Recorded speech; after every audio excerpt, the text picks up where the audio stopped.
This is an example procedure for Ethernet CSMA CD, which update the collisions by sending the jamming signal to all other stations which are connected in the same medium. First, it will sense a channel. If it is idle, then it do all this procedure. It will transmit the data and again it will monitor the channel. If we detect any other transmission, which means if we detect any other collision because of this transmission, then it abort the transmission and send the jamming signal. This jamming signal indicate about the collision has occurred to all other nodes which are connected in the same medium. By doing this, it will update the collision. And then it will make a delay as required by exponential backoff algorithm, which means it will wait for some amount of time and again retry. Then again it will go to the step A and again it will do all this step.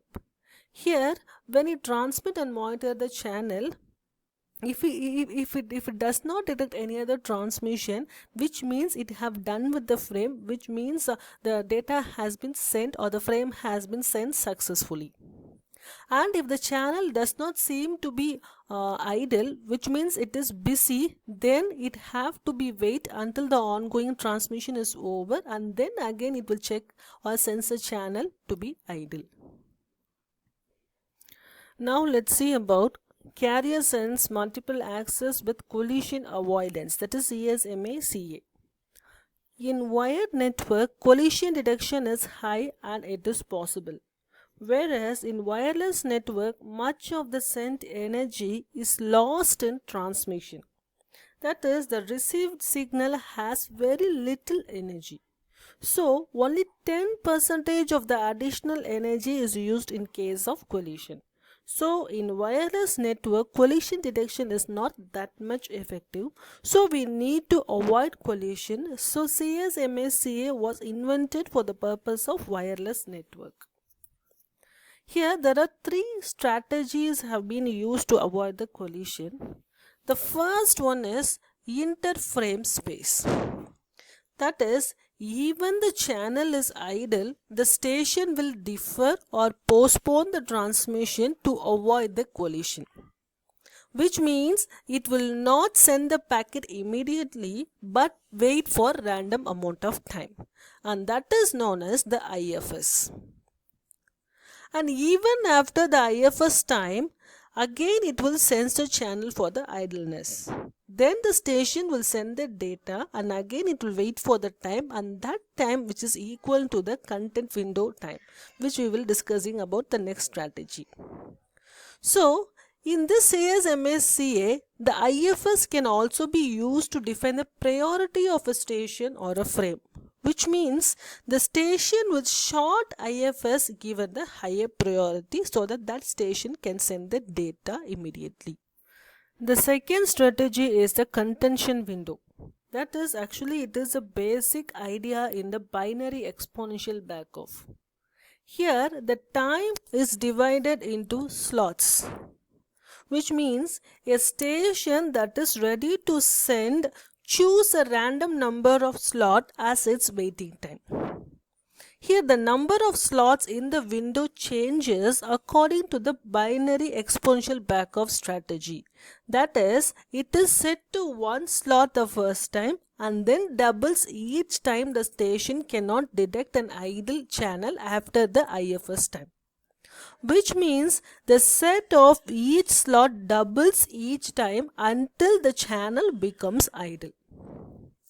And one more interesting point about this content window is the station sends the channel after each time slot, and if channel is still busy, it does not restart the process, but it stops the timer and restarts it when the channel sends to be idle. In addition to the above strategy, the next strategy is the acknowledgement. The positive acknowledgement and the timeout timer can help guarantee that the receiver has received the frame, which means the acknowledgement is also used to avoid destroying of data and to help in case of corrupted data during the transmission. So the acknowledgement helps and guarantees the transmission. This shows a procedure of CSMA-CA. The point is, channel is sensed before and after this IFS, interframe space. Also, channel needs to be sensed during the contention time, which means that for each slot of contention window, the channel is sensed. If it is idle, the timer continues. If it is busy, the timer stops and continues after the channel becomes idle again.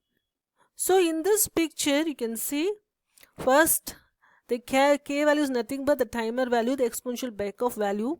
It will check for the idleness of the channel. If it is yes, it will again check for the IFS time. It wait for IFS time. Still it is idle. It choose a random number, that is it choose a contention window size, and then it will wait for each slot, and then it will send the frame. After the timeout, it will wait for the acknowledgement. If it is received, the packet is transmitted. If it is not, this k value will be increased, that is it has to be wait for some more time, and it will try for 15 tries, and if it is more than 50, the packet is aborted. If it is not, again the procedure will continue. Finally, we will see some of the differences between the CSMA-CD as well as with CSMA-CA. In CSMA-CD, it is a protocol which is used for wire transmission, whereas the CSMA-CA, it is a protocol for carrier transmission in wireless transmission, that is 802.11. And here it deals with the transmission of the data after the collision has occurred. Here it prevents the collision before they happen.